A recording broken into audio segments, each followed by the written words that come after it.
Hi guys, welcome back to my another podcast. First of all आप सभी को happy Navratri और साथ ही साथ ईद मुबारक। वैसे तो मैं ये पॉडकास्ट कल ही अपलोड करने वाली थी, लेकिन एडिटिंग सही से नहीं हो पाई, इसलिए आज अपलोड कर रही हूँ। आज बात कर लेते हैं साहिबा मैडम के लेटेस्ट व्लॉग के बारे में, जो कि है उनका ईद का व्लॉग। वैसे इस बार साहिबा ने बाजी मार ली। मतलब हर बार तो ईद का व्लॉग या फिर कोई लाइमलाइट वाले व्लॉग्स पहले जनाब ही अपलोड करते हैं, लेकिन कुछ टाइम से साहिबा बाजी मार रही है, क्योंकि अभी इसकी सासू माँ का जो बर्थडे था, जनाब की सासू माँ का बर्थडे, उसका व्लॉग भी पहले मैडम और जनाब ने नहीं किया था, बल्कि चबूतरा ने किया था। तो उस टाइम पे भी चबूतरा ने बाजी मार ली, इस टाइम पे भी उसने बाजी मार ली। किसी ने ईद का व्लॉग अभी तक नहीं डाला, लेकिन साहिबा ने ईद का व्लॉग डाल दिया और अच्छे खासे व्यूज़ भी गेन कर लिए। तो फिलहाल साहिबा अच्छा खासा बाजी मार रही है, मतलब फुल ऑन शेड करने के चक्कर में है भाई भाभी को। उसके व्लॉग को देख के ही समझ में आ गया कि टोटली शेड किया है उसने अपने भाई को, भाभी को। क्योंकि ये लोग जो दिखाते हैं ना कि हम साथ साथ है, हमारी फैमिली हम साथ साथ है, उसको चबूतरा ने अच्छे तरीके से एकदम एक्सपोज कर दिया है। सबको पता है कि जनाब जो है वो हर साल जाते हैं, जाकर के मैडम के लिए चूड़ियाँ खरीद करके लेके आते हैं। कहाँ से? मोहम्मद अली रोड से। इस बार भी जनाब गए थे मोहम्मद अली रोड से, मैडम के लिए चूड़ियाँ खरीद करके लेके आई। कुछ चूड़ियाँ फिट नहीं हुई, मतलब इस लप्पू जनाब की लप्पुता की तो खैर हद हो गई कि उसकी चूड़ियाँ भी फिट नहीं आई। इसको इतना भी नहीं पता कि इसकी मैडम का हाथ का साइज़ क्या है।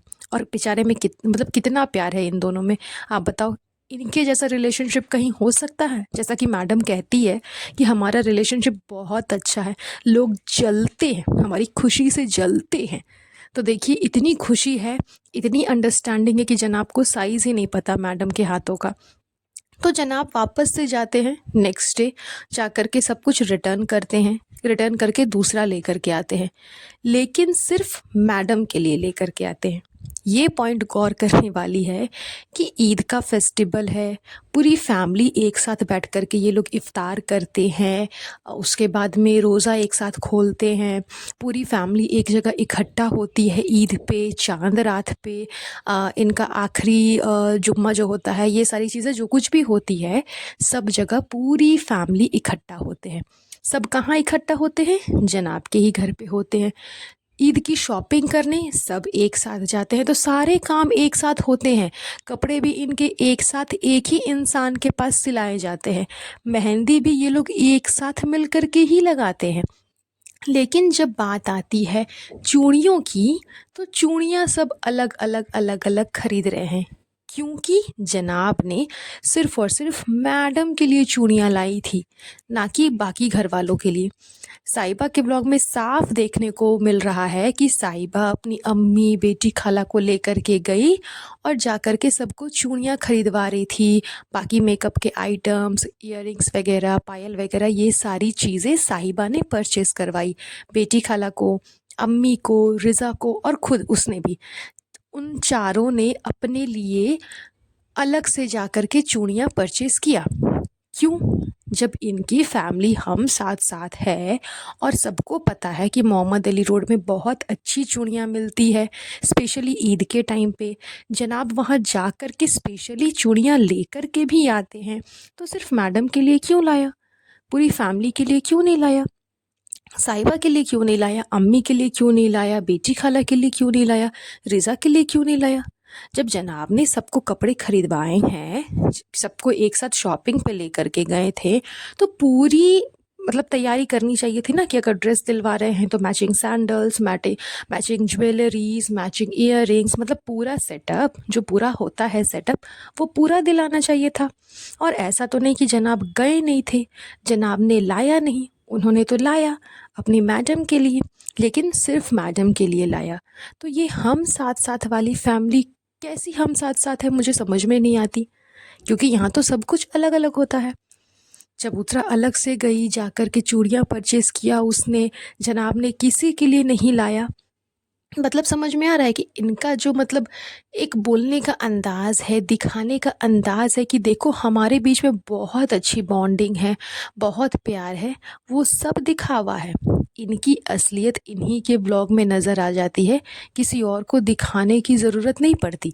सब कुछ इनके ब्लॉग में खुद ही नज़र आ जाता है, किसी को कुछ बताने की ज़रूरत नहीं पड़ती, लेकिन हाँ, आप आँखें खोल करके देखोगे तो आपको दिखेगा और आँखें बंद करके देखोगे तो आपको नहीं दिखेगा। इन सब के अलावा इन लोगों ने जब मेहंदी लगवाई तो पूरे घर ने मेहंदी लगवाई थी। बेटी खाला ने, अम्मी ने, मैडम साहिबा ने। चबूतरा तो खैर उसने नहीं लगाया क्योंकि उसको मना किया गया है, ओके दैट्स फाइन। जनाब ने भी लगवाई, मैडम का नेम लिखवाया। लेकिन रिज़ा कहाँ गई? रिज़ा को किसी ने मेहंदी लगवाने के लिए नहीं बुलाया, ना ही रिज़ा के हाथों में मेहंदी लगी थी। रिज़ा को एट लास्ट जब ये लोग चूड़ियाँ खरीदने जाते हैं तो बाहर जा कर के किसी मेहंदी वाले से उसको मेहंदी लगाई जाती है। जबकि मेहंदी लगाने के लिए जो एक फ़ीमेल थी वो घर पे आई हुई थी।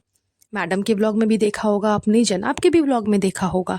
इन दोनों ने पोस्ट भी डाला है, वीडियो भी बना करके डाला है कि ये लोग मेहंदी लगवा रहे हैं। सबने लगवाई, लेकिन रिज़ा को नहीं लगवाई। तो बात यहीं पे समझ में आती है कि इनके लिए लड़का लड़की में कितना फ़र्क है। जो अभी रेहान था उसका जो 10th का अभी लास्ट सेशन ख़त्म हो गया, उसके बाद उसका जो फेयरवेल था उसमें जनाब ने उसे अच्छा खासा सूट खरीद करके दिया एंड उस सूट को पहन करके वो एकदम जनाब 2.0 बन करके अपने फेयरवेल में गया। लेकिन जब रिज़ा का फेयरवेल था तो क्या उसके लिए अलग से कपड़े खरीदे गए थे? नहीं, नहीं खरीदे गए थे। रेहान के साथ जनाब को ट्विनिंग करनी है। रेहान, जनाब और उनका बेटा ये लोग तीनों मिल कर के ट्विनिंग करते हैं, एक साथ एक ड्रेस की फ़ोटो खिंचवाते हैं, क्लिक करते हैं, एक साथ सब कुछ करते हैं। क्यों? क्योंकि उनको पता है कि रिज़ा रेहान को वो लेकर के आए हैं, तो एज़ अ गार्जियनशिप वो रेहान पे ज़्यादा ध्यान देते हैं। जब रेहान जा रहा था अपने फेयरवेल के लिए तो मैडम ने कितना अच्छा काला टीका लगाया। ओ मेरा बच्चा, अल्ले मेरा बच्चा बड़ा हो गया, हाय रे बच्चा बड़ा हो गया, कितना छोटा सा था जब इसको लेकर के आए थे। लेकिन क्या ये सारी चीज़ें रिज़ा के साथ हुई? नो। रिज़ा को सिर्फ क्या किया जाता है? चबूतरा के आगे पीछे लगा दिया जाता है। कुकिंग करो, ब्लॉग शूट करो, पिक्चर शूट करो, पिक्चर क्लिक करो, यही सब चीज़ें करो, मेरे आगे पीछे घूमो, इसके अलावा एक्स्ट्रा कुछ मत करो। क्या उसकी किसी भी इच्छा के बारे में सोचा जाता है, ध्यान दिया जाता है? नहीं, कुछ भी नहीं, कुछ भी नहीं किया जाता है। फ़िलहाल अभी ईद के टाइम पे उसकी फ्रेंड्स आए हुए थे, तो फ्रेंड्स के साथ बैठ कर के उन लोगों का वीडियो लिया गया, क्लिप बनाया गया, जस्ट बिकॉज़ लोगों को दिखाने के लिए कि देखो हम रिज़ा का भी खुशी का ध्यान रखते हैं, रिज़ा की भी चॉइस का ध्यान रखते हैं। उसने बोला कि अपनी फ्रेंड्स को बुलाऊँगी तो उसके लिए हमने घर को इतना अच्छा सा डेकोर किया, सारी चीज़ें मंगवाई, खाना-पीना बनाया, अलग से सब कुछ किया ताकि उसके फ्रेंड्स भी आ सके। जबकि स्पेशली सिर्फ उसके फ्रेंड्स नहीं आने वाले थे, गुटका किंग के भी फ्रेंड्स आने वाले थे, क्योंकि इन दोनों का पहला ईद है यहाँ मुंबई में, गुटका किंग का और साहिबा का। तो कुछ तो दोस्त गुटका किंग के भी बन ही गए होंगे मुंबई में, तो वो लोग आने वाले थे। अब सब तो भाई भाभी के घर नहीं ना जाएंगे, दैट्स वाई इन लोगों ने अपने घर का जो सरफेस है थोड़ा सा चेंज किया। एंड हैट्स ऑफ, मैं इस चीज़ के लिए खैर अप्रिशिएट करना चाहूँगी कि मैडम से लाख गुना अच्छा किया। जनाब ने भी काफ़ी सारी चेंजेस की। अपने 5 BHK का जो हॉल है, जो इतना मैशी था, जहाँ पे खड़े होने की जगह नहीं थी, वहाँ से पुराना सोफ़ा हटाया, नया सोफ़ा लगाया, ये किया वो किया। लेकिन फिर भी कंपेयरिंग टू सबा उसका घर बहुत अच्छा लग रहा था। जिस तरह से सोफ़ा का कलर उसने चूज़ किया, जिस तरह से छोटा सा स्मॉल सा सोफ़ा उसने चूज़ किया, वो सारी चीज़ें अच्छी लग रही थी। लैंप जो लगाया था वो भी अच्छा लग रहा था। मतलब पूरे घर को सूट कर रहा था। बैकग्राउंड में भी जो कलर्स वगैरह थे उन सब के साथ उसका जो था सोफ़ा वगैरह, डिज़ाइन वगैरह सब कुछ सूट कर रहा था, तो उसका घर अच्छा लग रहा था। मैं इस चीज़ को खैर अप्रिशिएट करूँगी कि जनाब और मैडम से लाख गुना अच्छा लग रहा था सबा का घर।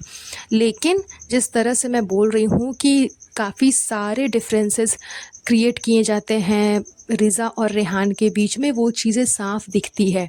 आप ही सोचो ना कि पूरे घर ने मेहंदी लगाई लेकिन किसी ने रिज़ा को ढूंढा नहीं, रिज़ा को बुलाया नहीं कि आओ आकर के तुम भी मेहंदी लगवा लो, बिकॉज सबको पता है कि वो सबा के साथ बिज़ी होगी।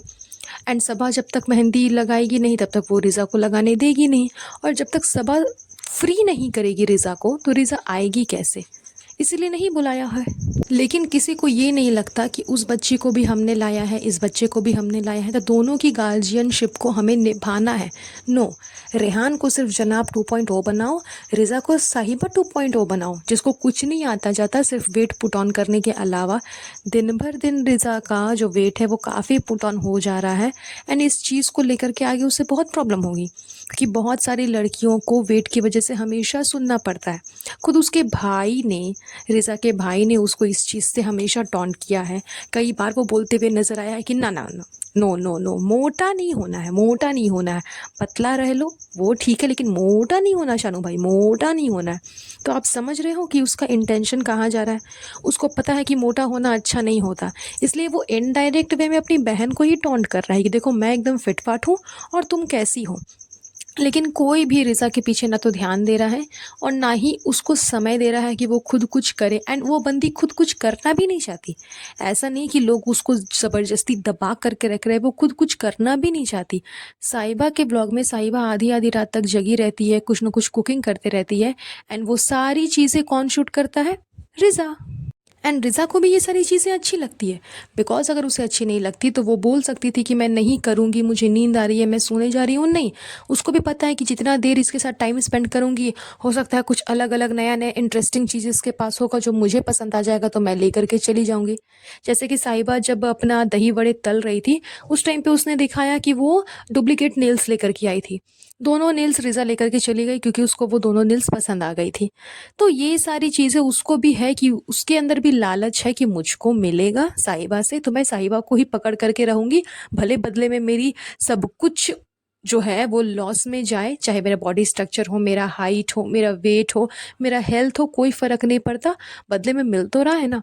तो इन दोनों बच्चों को इन्होंने स्टार्टिंग से ही ख़राब करके रखा हुआ है। ज़्यादा से ज़्यादा एकदम फैसिलिटीज़ दी हुई हैं ताकि ये लोग बिगड़ जाएँ, और ये लोग बिगड़ भी रहे हैं। तो खैर इन सबको इस चीज़ पे ध्यान देनी चाहिए, और जो ये पार्टीशन करते हैं ये इनको नहीं करनी चाहिए। So that's all. चलिए बस आज का ये पॉडकास्ट यहीं पर एंड करेंगे। वंस अगेन आप सबको हैप्पी नवरात्रि। आई विश आप सबकी नवरात्रि बहुत अच्छे से बीते, और साथ ही साथ छठ पूजा भी है, तो उसके लिए भी बहुत सारी बधाइयाँ। चलिए ये पॉडकास्ट यहीं पर एंड करते हैं। बहुत जल्द मिलती हूँ आप लोगों से नए पॉडकास्ट पे। तब तक अपना ध्यान रखिएगा। Have a nice day. Bye bye.